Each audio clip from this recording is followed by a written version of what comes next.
to episode 20. We are at Wrestlemania 20, where it all begins again. We're in Madison Square Garden with a crowd of 18,000, which tells me why they're not doing Madison Square Garden anymore. It's a much smaller crowd than last year. We got Jerry Lawler and JR for the Raw brand, and then we got Michael Cole and Taz for the SmackDown brand. But this year we've also got a few inter-promotional matches. We kick off with a nice little video package with all the wrestlers, and they talk about how, you know, it's 20 years and all that lot. Then we get a man who we will be seeing from now on, John Cena, defeating the Big Show for the United States Championship in 9 minutes and 12 seconds. I hated his gimmick. His rapping. Hated it. It's what got him over. Oh, I hated it. He was just like rapping, but it wasn't rapping. It was really slowly thinking of insulting words that happened to Ryan. It was awful, isn't it? It's like it's embarrassing. Like I can't remember what he did, but it was like basically rhyming Billy with Willie and stuff like that. That's what kind of rapping it was. It wasn't Eminem, that's for sure. And he was meant to be. Obviously, you'll go into it in a second, but he's meant to be the face. Yeah, he's meant to be the face. Tell me how this is right. Do you want to go through it? John Cena was actually cheered. No boos for John Cena. I wouldn't hear that anymore. No. And then I was interested to see whether John Cena wrestled a different style of match to what we will see, 10 years from now. No, it's exactly the same match. Big Show is beating down John Cena for the whole match. Then Cena hits an FU out of nowhere, which Big Show kicks out. Cena goes for the chain, but the ref takes it away, so he brings up Nux and hits Big Show, and then another FU for the win. That's John Cena's debut, and he wins the United States title. Just to sort of, we're not like, obviously I'll be going into what is at next Mania, but just so you get your head around this, okay, this is the first match for the United States Championship. Next year, WrestleMania 21, John Cena is wrestling in the second to last match for the WWE Championship. Shoot straight to practically the end. Get your head around that. 2 years into it. I know Brock Lesnar, you can say, was only in it for 1 year, but there's a difference. Brock Lesnar is amazing in the ring. You know, I personally think that John Cena got his shot because Brock Lesnar left. If Brock Lesnar hadn't left, John Cena wouldn't be where he was. Fair enough. We go to the backstage area with Jonathan Coachman, Eric Bischoff and Johnny Nitro, in which Coach is told to go and find The Undertaker. Then we get Randy Orton, Batista and Ric Flair out the back, and they're hyping up the match against the Rock and Sock Connection, and we get to see the build-up of the really good feud between Foley and Orton, where Orton beats up Foley, Foley challenges Orton for the IC belt, but then chickens out, then Orton spits in Mick Foley's face, and this is basically going into this match. It's quite a good feud. And then we get into one of the fillers of the night. Booker T and RVD as tag team champions, defeating Cade and Jindrak, Dudley's and La Resistance in 7 minutes 52 seconds. And the only thing I wrote here was scissors kick and 5-star for the win. Boring. Yeah, that's all I got out of it, which is a real shame because the tag team matches, other than the handicap match, were really boring in this WrestleMania, whereas the last year we said that it was a really good one for a tag team. That's all we do, it shouldn't be. Yeah, boring. It was just so boring. We go to the back, and Coach is finds Bobby Heenan and Mean Gene Okerlund in like a warehouse thing, and they were playing cards, they were playing poker. And then Mae Young and Fabulous Moolah came out with lipstick, and then they dragged them back in, and the doors started rocking. Don't go a-knocking. No. Then we get into the first good match of the night, which is Christian defeating Chris Jericho in 14 minutes 45 seconds. The feud for this match was really good. Basically, really good. Christian and Chris Jericho, they had a bet with each other that Jericho basically said, I could bed Trish before you bed Lita. And they bet $1 Canadian for it. Along the lines, Chris Jericho fell for Trish, and Trish was kind of fighting it off after she found out about the bet. I think Lita got injured, so she got wrote out of the storyline, and Christian got all jealous and beat up Trish, and Chris Jericho wanted to defend her honour, and that's how we got into this match. I really enjoyed that, but then Jericho's always good in those situations. It was a really good feud. It was a really well written feud. So I mean, whenever you watch wrestling, the whole love angle is never really done that well. This one was done really well. Really well. It helped that the two men fighting for her affections were brilliant in the ring. We get the CLB chant. Creepy little bastard. During the match, we get a back body drop from the ring apron to the outside, and then we get a nice springboard crossbody to the outside by Jericho.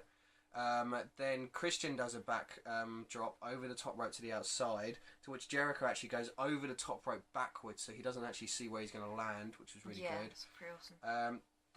They were fighting, and then they turned to bang heads in the corner, which looked like it hurt. Christian has the ropes in a pin, but Jericho manages to kick out.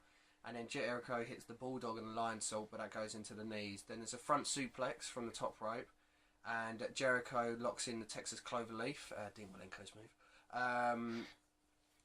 Christian locks it in on Jericho, but then Jericho gets the inside cradle, but then turns it into the walls of Jericho.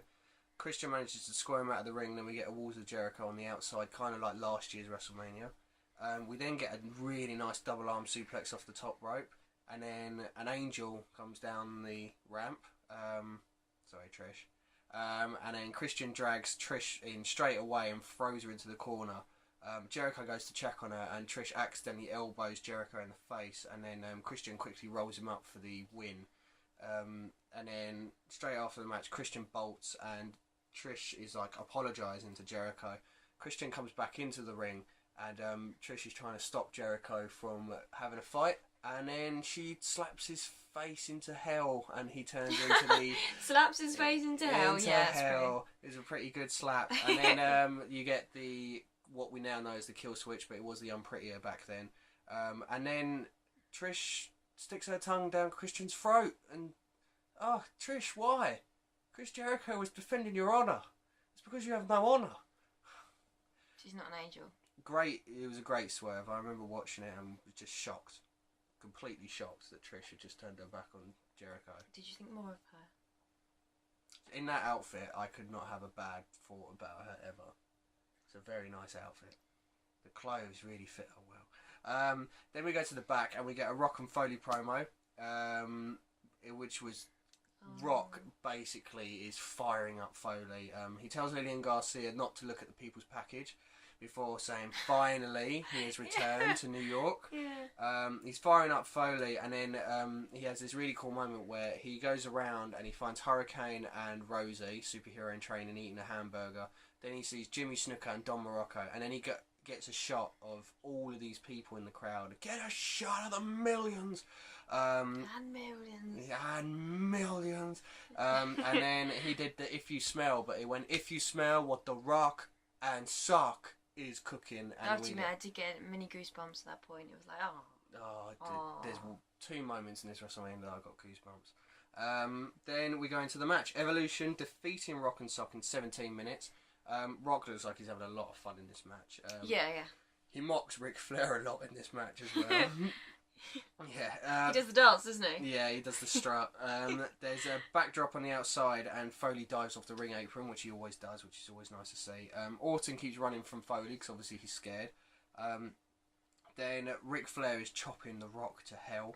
Lots of people going to hell tonight. Orton throws Foley into the steps, but then there's a mandible claw onto Batista later on. Orton needs to go to hell too. Yeah. Evolution work on Foley before he manages to get the hot tag to The Rock. The Rock beats down Evolution until the spine buster by Batista, and then Flair goes for the people's elbow, but then The Rock does that really nice kip up that he does. There's a DDT to Batista and then a spine buster onto Flair, to which The Rock does the people's elbow, but he does the Flair strut before hitting the elbow. Then there's a rock bottom to Orton, but Flair manages to pull The Rock out. Flair runs around and grabs the chair whilst Batista hits the powerbomb on The Rock. The Rock kicks out and gets the tag to Foley, and then Foley clears Evolution from the ring, hits the double arm DDT onto Orton and calls for Socko before turning to the RKO, and Foley gets pinned and loses. Yeah. But it felt really anticlimactic when you watch it, but it makes sense. If you watch Backlash, the next pay-per-view on Raw, the Raw pay-per-view, it's the feud ender, and Mick Foley faces Randy Orton in an amazing hardcore match. Really? Like, you get thumbtacks, you get like the barbed wire It's I love such a those good matches. hardcore match. So know what? good. It's Foley's last great match other than Edge, but that's coming up. Yeah, of course. I don't know if you've read anything about it, but right at the end of this match, obviously he loses, and I was actually really shocked that he lost. Like, he's standing there, and it's just him and Rock in the ring. Yeah. And, like, everyone's just cheering for him, and I actually found it quite moving, like... Well, they used it as storyline because they were saying that, like, Foley wasn't really into the match. He was kind of doubting himself, and then obviously he comes to Backlash as Cactus Jack, and then he kicks his ass. This is also, I told you, didn't I? This is the last time we see The Rock until WrestleMania 27. The Rock goes away to Hollywood, and we don't see him at all for now.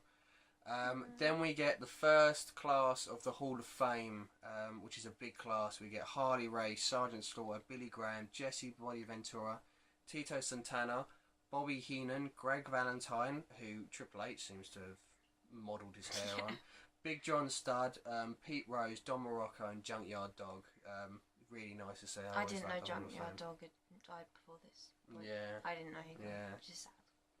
You get like that little clip of the Hall of Fame, and you get that really nice moment where Bobby Heenan's doing the speech, and he just tears up and says how he wishes Gorilla Monsoon was there, which is so nice. Yeah. We then get into match of the night. Tori Wilson and Sable defeating Stacy Keibler and Miss Jackie in 2 minutes 41 seconds. All I wrote here was awful. Let's go on. We move on. Right, there only seem to be English people at Access. Yeah, they must have spoken to, in like this 2-3 minute clip, they must have spoken to about 12 different people. Yeah, and they're all English. All like different walks of, British life. Yeah. But, yeah. Funny. To which we go. Not us though. No, I wish I was there. Trust me. Send us there. What? This WrestleMania 20? Yeah. No, I mean. We then go out the back, and Eddie Guerrero walks into Chris Benoit's locker room, and he's basically firing Benoit up for the main event later on, and we then get the Cruiserweight Open Championship, in which Chavo Guerrero, as the Cruiserweight Champion, defeats Ultimo Dragon, Shannon Moore, Jamie Noble, Funaki, Nunzio, Billy Kidman, Rey Mysterio, Tajiri, and Akio in 10 minutes 31 seconds. I've not written anything down. Even the names, that says a lot. This is just literally throwing everyone it's on. Filler, yeah, isn't it? It's such a shame because you've got a legend in Ultimo Dragon, you've got Rey Mysterio, you've got Billy Kidman, Tajiri, Jamie Noble, and Chavo Guerrero. If they'd given just a couple of those guys that match, the entire match, then it might have been a decent match. But it literally was just a showcase of look who we've got, look who we've got. Yeah, it was basically big. Give big everyone moves, a chance big for a move, little pin. Yeah. I don't think all of them did. There's no point in trying to get through it because there's just so many. It's just literally a guy's in there for 30 seconds, gets pinned, move on. A guy's in there for 30 seconds, gets pinned, moved on. Basically, Chavo rolls up Mysterio at the end, and he uses Chavo Senior to get the win. We then go on to Goldberg defeating Brock Lesnar in 13 minutes 42 seconds. The most exciting thing about this match is the crowd.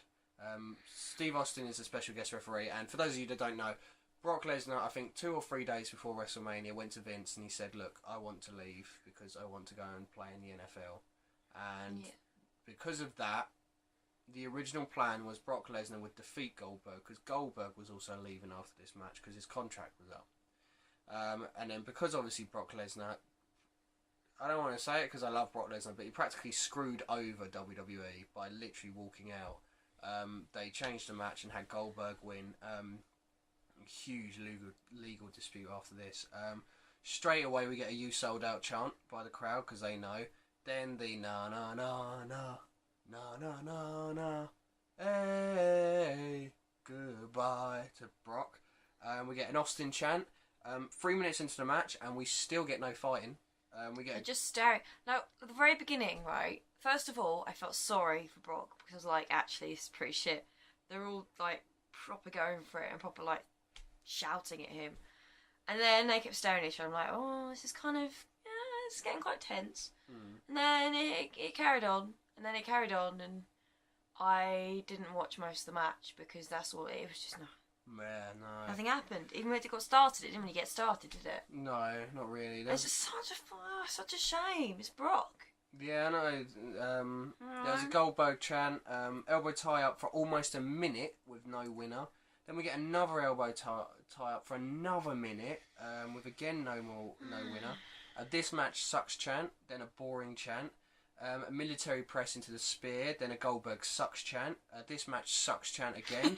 Sums it up. Goldberg hits the spear, but only a 2, and then argues with Austin. There's an F5 from Lesnar for only a 2 count, to which he argues with Austin. Lesnar then goes for the spear, but misses, gets the spear himself, jackhammer, and Goldberg gets the win. After the match, the whole crowd is chanting at Lesnar, so he swears at them, then swears at Austin, gets the stunner. Austin starts celebrating, and then Goldberg comes in. Goldberg has a few beers and then gets the stunner himself. If you actually read Brock Lesnar's Death Clutch biography, WWE tried to make it so that he couldn't wrestle for 10 years after this. There was a clause in his contract where he couldn't wrestle anywhere else for 10 years. So you got to think, this was in 2004. Shit. He would only be able to wrestle now if that had been done properly. Wow. Yeah, so there was a massive falling out between Vince and Lesnar. So it's that's why it was so amazing when Lesnar came back. Vince comes out and basically says thank you to us, which, you know, yeah, good. We then get another filler match in which Too Cool retain the tag team championship against World's Greatest Tag Team, Bash and Brothers and APA in 6 minutes 2 seconds. I wrote nothing for this match. Nothing happened. Rikishi. Rikishi. Yeah, that was Rikishi. There was then an advert for Edge returning. The reason I wrote this down was because this was the first time Edge was back for 18 months. He had a huge neck surgery in which he's missed 2 WrestleManias. I want some Edge Jericho action. Trust me, you'll enjoy next year's WrestleMania, but we'll get that to the end. We then get the Women's Championship match of the night, which is Victoria as the champion defeating Molly Holly in 5 minutes 4 seconds in a hair versus title match. I would like to say there's two major problems with this match, okay, and none of it was the ring ability, okay. One, how can you be a face when you have to shave off the woman's hair, the loser's hair? Yeah. You don't look like a face. And 2, shut the fuck up, Jerry Lawler. I'm trying to watch a women's match and you're talking about granny panties. What panties does JR like? You know, what colour does he like? And you've got 2 amazing women's wrestlers wrestling. Molly Holly is probably one of the best going ever.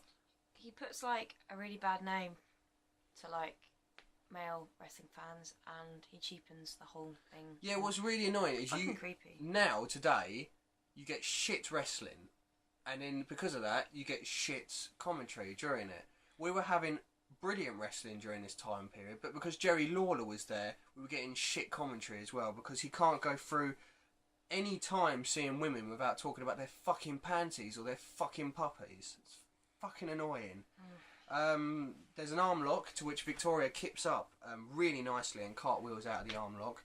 I remember that. Molly blocks the suplex and then flips over into the powerbomb for the 2, and then Molly tries for the Widow's Peak, but Victoria reverses into the pin for the win, to which Molly Holly is then dragged up to the front and literally is shaved bald. I don't understand how a face can do that to a heel. What is she going to do though? Because obviously she's model material. She's a model. She's now bald. I think she went through. She's not going to wear a wig. She went through a time when she had to wear a wig, and then after that. She can't wrestle with a wig on, surely. Yeah, Angle did it. Edge shaved off Angle's hair. Yeah, but it's different for a bloke. I know it shouldn't.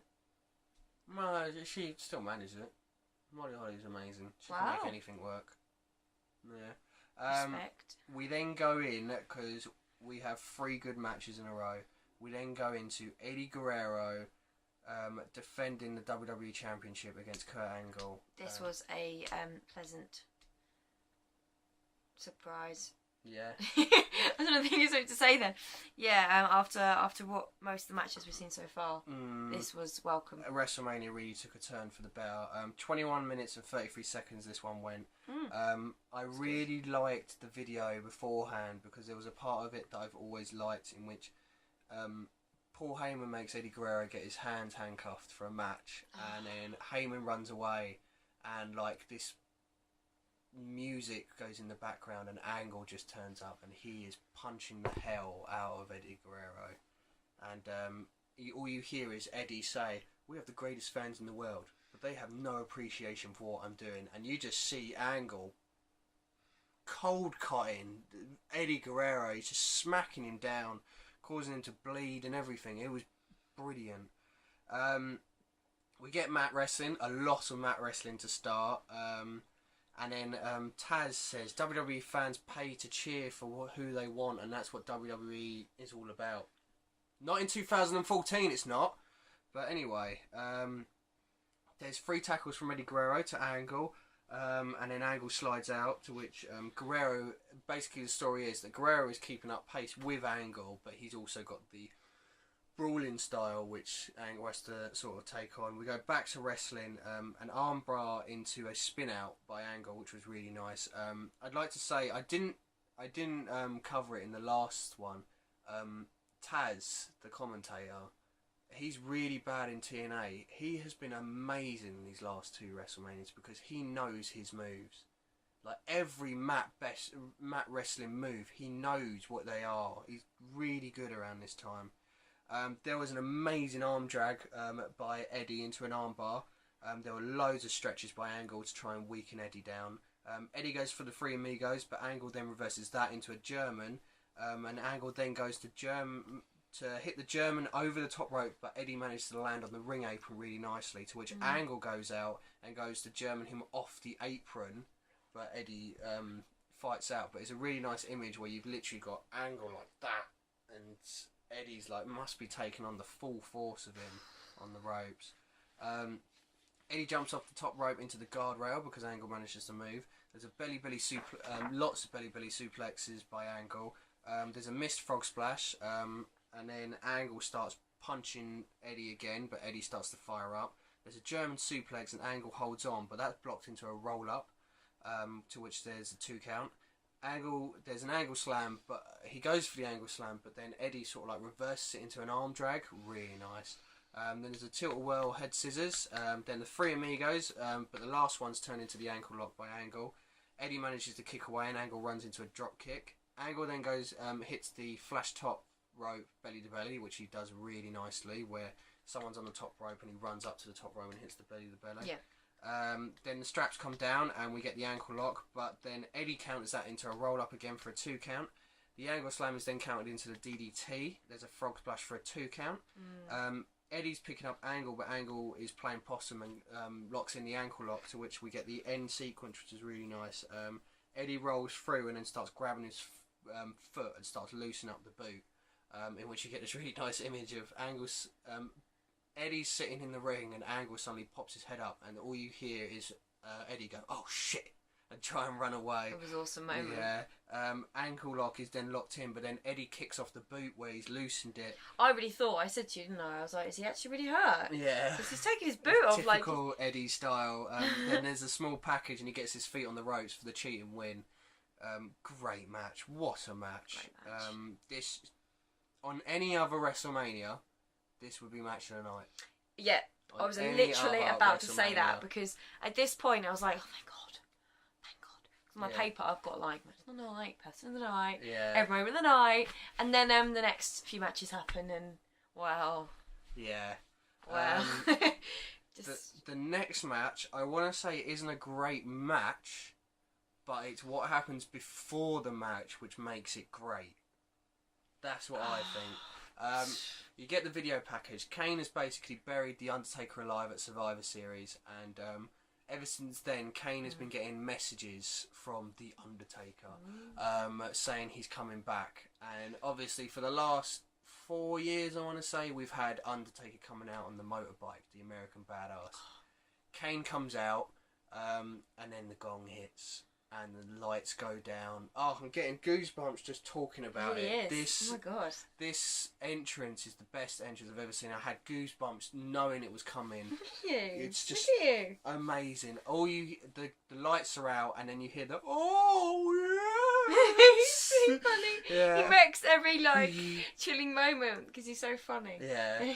Then Paul Bearer comes out with the urn, and then the druids come out with the Fire. yeah, all the fire on the sticks, and Paul Bearer goes to the front of the ring and he goes, "Son, you're no son of mine." You know, and then as dramatic as that. yeah, and then the druids have got all the light, and then the gong hits. It does take a while. It takes so long. You're like, yeah, will he's it? standing Will there. it? He's Will standing there, and I think the whole point is like, is the Undertaker going to return? Then the gong hits, and this cameraman gets the best shot ever, where he's looking down the druids, and you see, and you see the Undertaker stand there, hat down, and that's all you see. And then he walks through the druids. Oh, it's so good. It is the best entrance of the Undertaker I'll tell you what, ever. If I could have more than one person, I'll tell you what, loads of people would get personal night from me. But like Kane at the beginning, Undertaker, incredible, but Kane as well. Genuinely, like he had no idea. Yeah. Obviously he knew, but acting, my God, give him an Oscar. You're not real. He was freaking out. Yeah. Oh my God. I said to you, didn't I? This on any other WrestleMania would be my moment of the night. Yeah. The Undertaker's entrance. Kane even goes so far as to close his eyes and sort of. He was reaching out. Him. You really do believe it. He literally does not believe for a second he's there. Yeah, so good. Oh. Then Undertaker starts hitting on Kane, and there's a really funny moment where the referee tries to get him to stop, and Undertaker just turns, and the ref bolts from the ring. Like, that ref is gone. He knows what's going to happen if he carries on. To which the Undertaker's literally kicking the shit out of Kane. To which Undertaker then goes for the last ride, but Kane backdrops him and hits the big boot. There's a flying clothesline from Kane, and then Undertaker goes for the old school after fighting back. But then he jumps into the chokeslam from Kane, and Kane starts laughing and pointing at Paul Bearer. He turns around, lifts his arm up, and Undertaker sits up. The first time we've seen that in years. The second I saw Kane walk around the ring laughing, I'm like, it's going to happen. Yeah, the Undertaker sits up. He did it. There's a running clothesline and then the choke slam, and then he drags his thumb across his neck and he hits the tombstone for the win. And JR literally says, I think it's one of the first times that we're going to actually start hearing about it. He says Undertaker is 12-0, unprecedented. Yeah, and I think next WrestleMania, they start calling it the streak. I think it's the next WrestleMania, because I know that next WrestleMania you start seeing the signs of 13-0. This one's 12-0, but yeah, and that also means that we are going to see Undertaker in every WrestleMania now, leading up to the new one. Every single WrestleMania. We would have done if you hadn't been hurt. Yeah. We only missed him for, was it a couple? He wasn't in the last one, was it? Was he in the last one? I think he was. He was like second, one. Wasn't he? Yeah, no, I think it was because he's been crappy with WrestleMania, so I haven't really thought about it. Yeah. But yeah. It's shit matches. But that entrance, and then he's just back as the dead man. I'm just a little bit gutted that I wasn't into wrestling. Well, I mean, I could have been into wrestling. Well, yeah, I could have been. I haven't seen like the run up to the storyline because it looked amazing. Oh, I remember. That just advertised that to me. Like, I really want to like. I remember see that. watching this live, and live I had goosebumps for hours. Oh my God. But then the next match happened. Chris Benoit facing Triple H for the World Heavyweight Championship and Shawn Michaels for 24 minutes and 47 seconds. Chris Benoit. Okay, the storyline to this is Paul Heyman is the general manager of SmackDown, and he promised that Chris Benoit will never get a shot at the WWE Championship or the World Heavyweight Championship. So he puts Benoit as number 1 in the Royal Rumble, and Benoit goes an hour in the Royal Rumble, wins the Royal Rumble. To which, at the moment, Shawn Michaels and Triple H are having a feud. Benoit switches from SmackDown to Raw to get away from Heyman and is facing Triple H at WrestleMania, to which Shawn Michaels forces his way into this triple threat match, and it just builds up to the best triple threat match of all time.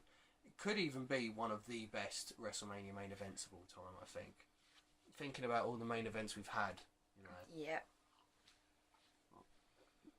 Sorry. Okay, we get the really nice hype video is backed up by Drowning Pool. which is always good. And I've literally got practically the whole match written down here. My God, it's yeah. Yeah. Woo. If I ever want cheering up, I watch this match. Okay. Benoit goes for the crossface early, to which Shawn Michaels and Chris Benoit stop chopping each other to hell. You start seeing a pattern in this match in the fact that when we have the great wrestling, it's HBK against Benoit, but when we have the other parts of the wrestling, that's when Triple H gets involved. I didn't really notice it until now. That's not me just being negative on Triple H. No, you're right. Yeah. You get the proper wrestling between Benoit and HBK, but Triple H just comes along for like the table spots and stuff like that. Good. Yeah. Benoit again goes for the crossface, but it's reversed into a pin. A German's blocked, to which HBK goes for a clothesline, but Benoit ducks that and then hits a really nice Northern Light suplex for a 2. HBK skins the cat and gets back into the ring, to which Benoit is thrown at HBK and HBK throws him out of the ring. There's a baseball slide onto Benoit, who's holding on to Triple H at the time, and then HBK runs to the top rope and hits the moonsault on the outside, which is really nice. Triple H goes for the pedigree on HBK, but that's when Benoit comes in and clotheslines Triple H out of nowhere, which happens a lot in this match. A lot of the time in this match, the camera will be focusing on 2 wrestlers, and then another wrestler will pop up. Well, HBK, I don't think you said it, HBK and Benoit have got this thing outside the match, where it's kind of like, we don't really care who wins as long as Triple H is going down. Yeah. So at any one point, like, someone will go to pin Triple H, which is great, but then the other one might not be so happy about that. Okay, so Benoit goes for the German, but HBK blocks it, so Benoit literally launches HBK into the ring post with his shoulder. Yeah. Then Triple H puts Benoit into the Tree of Woe, and then Triple H throws HBK into Benoit. Ouch. You gave me a look there. Tree of Woe is when they're hung upside down in the corner. Oh, okay. Yeah. I've never heard that before. Then HBK hits the forearm before kipping it up, but Benoit manages to close him, line him over to the top rope. Then there's 3 German suplexes onto Triple H, and Benoit calls for the headbutt. To which headbutt, he goes to the top rope, but then HBK pushes Benoit off the top rope. And HBK goes for the super kick onto Triple H, but that's reversed into a DDT. Triple H then goes for the pedigree, but Benoit manages to reverse it into the crossface, but then HBK jumps in and breaks it up. Then HBK hits a German onto Benoit, in which he's booed out of the building. He goes for it again, but Benoit manages to block it and then reverse it into 3 Germans getting cheered, completely cheered, and hits the diving headbutt for a 2 count. There's a scoop slam by HBK onto Triple H. He then hits the top rope elbow, and then HBK calls for the sweet chin music. HBK hits it, but as he goes for the pin, Benoit pulls Triple H out of the ring. Benoit goes for the sharpshooter onto HBK, which is reversed, and then Benoit catapults HBK over the top rope, over onto the ring post, to which HBK does a massive blade job. I couldn't see any white on his face anymore. It was just all blood. I had to ask what had happened, because I didn't see any blading. Oh, I know you're not supposed to, but he hit the post and it was everywhere. Like, it was quite worrying.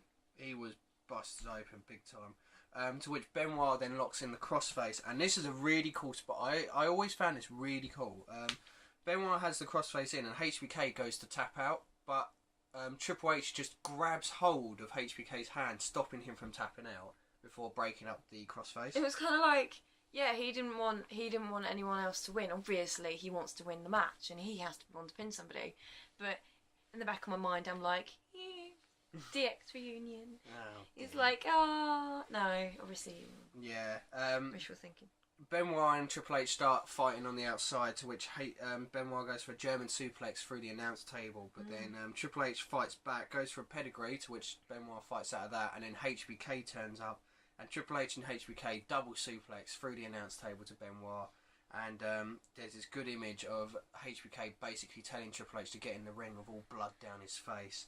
They're going to finish it. Yeah, they're going to finish this 10-year feud. They fight around before going back to the outside, to which HBK throws Triple H into the ring post, and Triple H is blading. Triple H then hits the pedigree and covers HBK, but then Benoit, out of nowhere, just flies into the ring. Literally flies. Yeah, into the ring to break it up. Then Triple H goes for the pedigree onto Benoit, but he reverses it into the sharpshooter. It looks like Triple H is going to tap because he gets pulled away from the ropes, and then Benoit has his head taken off by a super kick. HBK then calls for the sweet chin music onto Benoit, but Benoit scoops him over the top rope, and then he turns into what looks like the pedigree, to which Chris Benoit reverses it into the crossface, in which Triple H gets close to the ropes, and it looks like he's going to get to the ropes, and then he tries to reverse it into a pinning manoeuvre, to which Benoit manages to keep the crossface on, and after what seems like forever, Triple H finally taps out to the crossface, and Benoit wins the World Heavyweight Championship. Oh my god! So good. Benoit cries when given the title, and he's celebrating, and he turns round, and there's his best friend Eddie. Oh, goosebumps again. Then he turns around, and there's his best friend Eddie Guerrero, and they embrace in the ring, and then they have this amazing shot. Well. Yeah, amazing shot where Eddie lifts up Benoit's arm, and you get all the confetti coming down. It's such a good image. I know that Benoit is obviously a really controversial person to talk about, but this was Benoit's WrestleMania. He was the best in the world. He got his moment, didn't he? Yeah, he was the best in the world at this point in time. He was, and this WrestleMania was about Benoit and to a lesser extent Eddie to sort of like turn around and say, look, you've given so many years to the business, this is your reward. Just amazing. Such a good match. They have a rematch at Backlash, which is like almost as good, but this is just amazing, this match. So good. It'll be, when we get to top 10, spoilers now, it's going to be in my top 10, that's for sure. This is an amazing match. But that was WrestleMania 20. I'm not going to... So, Dan, yeah. What was your favourite match of the night? Well, my match of the night, I bet it was the Brian Pandy's match. Was the triple threat match main event. Was it really? Yes, it was. That surprises me. What was your match? It was the triple threat match. Oh, okay. I know. My wrestler of the night was Chris Benoit. What was your wrestler of the night? Chris Benoit. Yeah, my moment of the night was Chris Benoit and Eddie Guerrero embracing and lifting each other's arm in the air. What was your moment? Chris Benoit. Yeah. Embracing. So we have a Chris Guerrero. Benoit heavy award show. Yay. Overall rating for this WrestleMania, because obviously you get... It's tough. Yeah, you get a lot of crap. There's a lot of filler, but there's also a lot... It's like really... It's again, you've got incredible... really shit, so you've got to kind of... Yeah, because like this is a 4-hour WrestleMania. I'll be honest, I was really bored for quite what felt like a long time before it got incredible. This was like a 4-hour WrestleMania. Wow. For about 3 hours of it was stuff we didn't need to see. You had Chris Jericho, then you had Eddie match, then you had the Undertaker match, then you had the main event. For the fact that there are some matches in there, especially that last one, that competes for one of the best matches I've probably ever seen, let alone just for WrestleMania. Yeah. You have to give it quite a high score, but obviously it's not perfect because of the rest of it. So maybe like a 7. 7. Yeah. Yeah. But that's almost entirely the last match. Almost like. This is one of my that triple threat match and that Eddie Guerrero match. Yeah. You know, I have to watch them when I'm down, so I'm giving this one a 9. Oh right, okay. But it doesn't matter. The rest of it doesn't matter. No, because I think if it was when we discuss the next year's WrestleMania, okay, it will be completely flipped the other way around. But I think you got all that crap beforehand, but the end was so much. The climax was so good. Like the last 3 matches.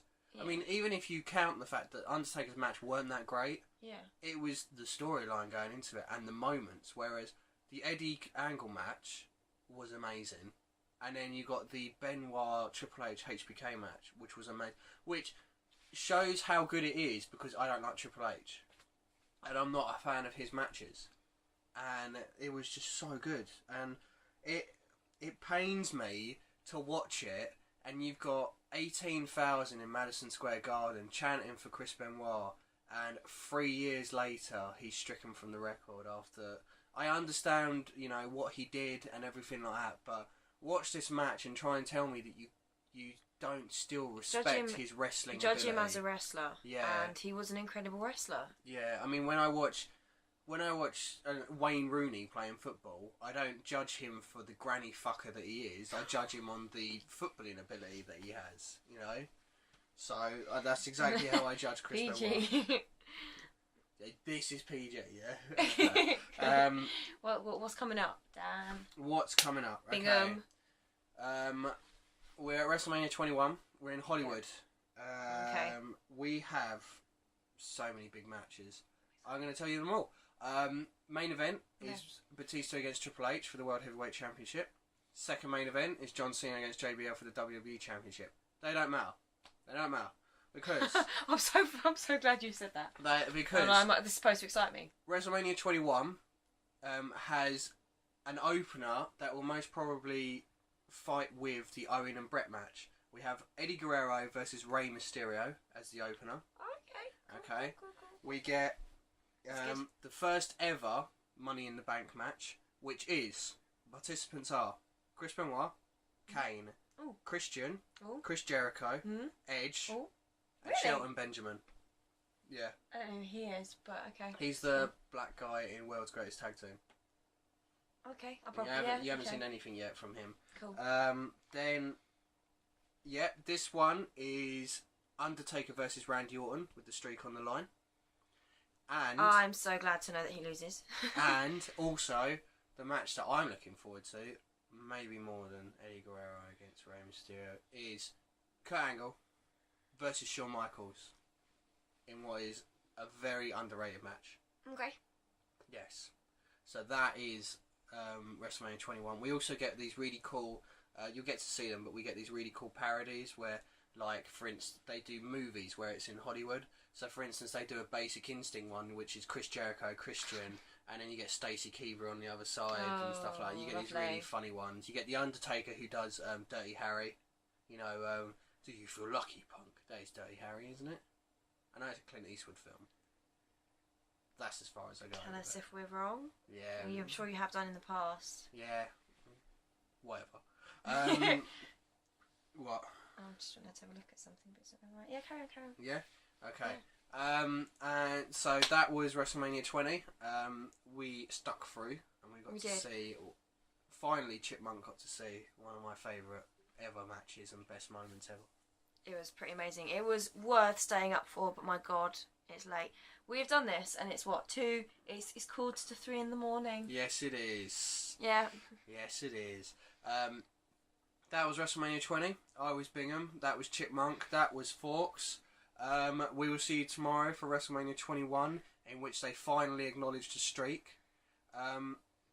Give us your comments, give us your likes, give us your subscriptions, because we deserve it. It's nearly 3 o'clock in the morning. We're watching WrestleMania 20. Come on, if that doesn't deserve a subscribe, I don't know what does. And we will see you tomorrow. WrestleMania 21, Join us. Los Angeles, Hollywood. See you later.